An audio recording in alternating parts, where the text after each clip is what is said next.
O sagrado sob ataque. Entendendo o discernimento de Jesus, apresentou um dos paradoxos mais intrigantes do Sermão do Monte ao ordenar "não julgueis" e, apenas 30 segundos depois, instruir seus discípulos a identificarem quem são os cães e os porcos. Esta aparente contradição é, na verdade, uma transição pedagógica da proibição da condenação hipócrita para a exigência do discernimento espiritual. Para compreender o peso dessa instrução, é preciso primeiro desvendar o que Jesus queria dizer com o que é santo e pérolas. No contexto judaico do primeiro século, a expressão grega to hagion, o que é santo, tinha um significado técnico muito específico. Referia-se à carne consagrada dos sacrifícios do templo. De acordo com as leis levíticas, uma parte do sacrifício era queimada para Deus, outra cabia ao sacerdote e uma terceira retornava ao ofertante para uma refeição sagrada com sua família. Essa carne era cercada de regras estritas de manuseio. Jogá-la aos cães de rua não era apenas um desperdício, mas uma profanação legal e espiritual de algo que pertencia a Deus. As pérolas, margaritas, por outro lado, eram metáforas comuns na literatura rabínica para os ensinamentos da Torá.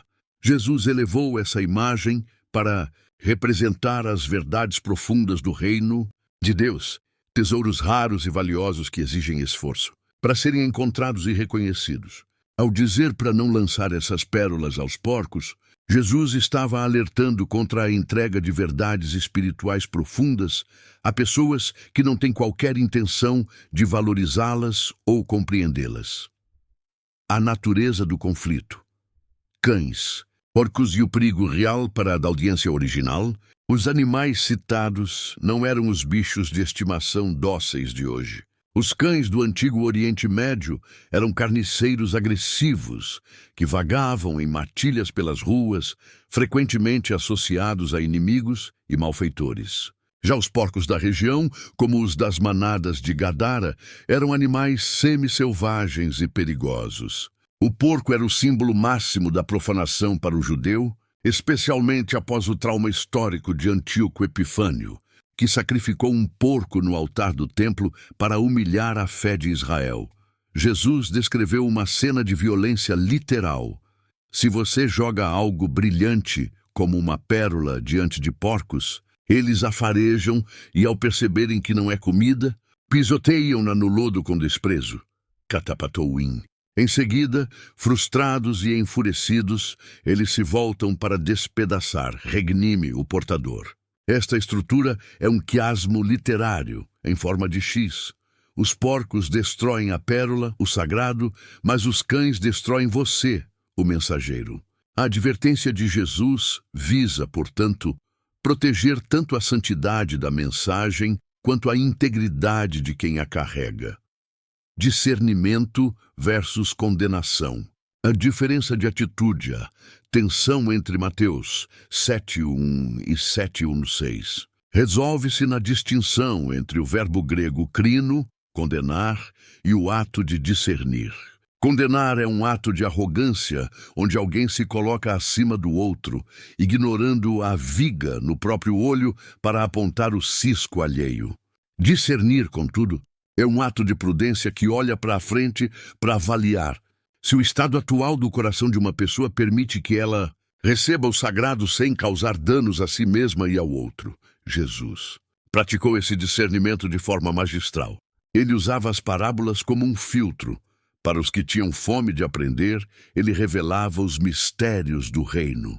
Para os que estavam fora, ele dava apenas a história superficial, sabendo que a verdade entregue ao coração errado produz apenas conflito, não fruto.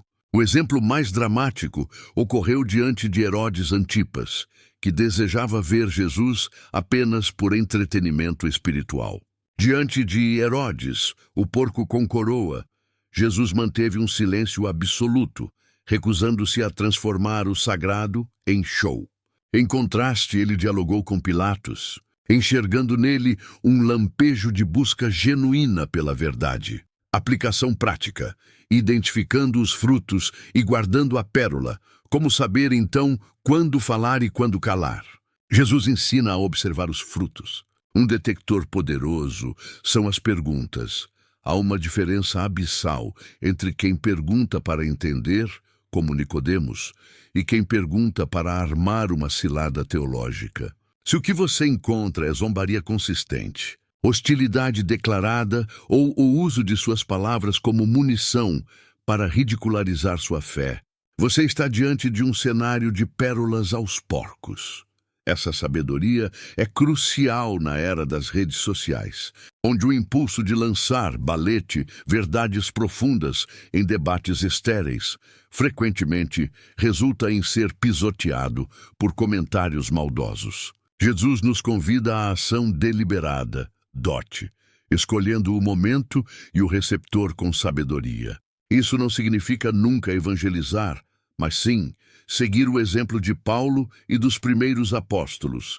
Se uma cidade rejeitava a mensagem com blasfêmias, eles sacudiam o pó dos pés e buscavam corações abertos em outro lugar. A igreja primitiva levou esse princípio tão a sério que o aplicou à Eucaristia, conforme registrado na Didache, documento do século I, proibindo que o pão e o vinho consagrados fossem dados aos não batizados, para evitar que comessem juízo para si mesmos. Era um princípio de reverência. O sagrado exige um processo de preparação. A soberania de Deus e a pérola máxima, finalmente, o discernimento humano deve ser equilibrado pela confiança na transformação divina. Alguém que hoje age como um cão ou porco pode ser transformado por Deus, como aconteceu com Saulo de Tarso, que perseguia a igreja ferozmente até ser alcançado por uma luz no caminho de Damasco. O nosso papel é discernir o momento de falar. O papel de Deus é transformar a natureza do coração. Devemos nos lembrar de que a pérola não é nossa opinião ou doutrina, mas o próprio Evangelho. A graça, o perdão e a presença do Espírito. Jesus foi a pérola de grande valor que se deixou pisotear e dilacerar na cruz, pagando o preço pela nossa própria profanação. Ele foi voluntariamente ao matadouro para que nós não precisemos ser despedaçados desnecessariamente em batalhas inúteis. A instrução de Mateus 7,6 é, no fim das contas, um ato de compaixão de Jesus para conosco. Proteja-se e proteja o que eu lhe dei, pois o que você tem nas mãos custou sangue.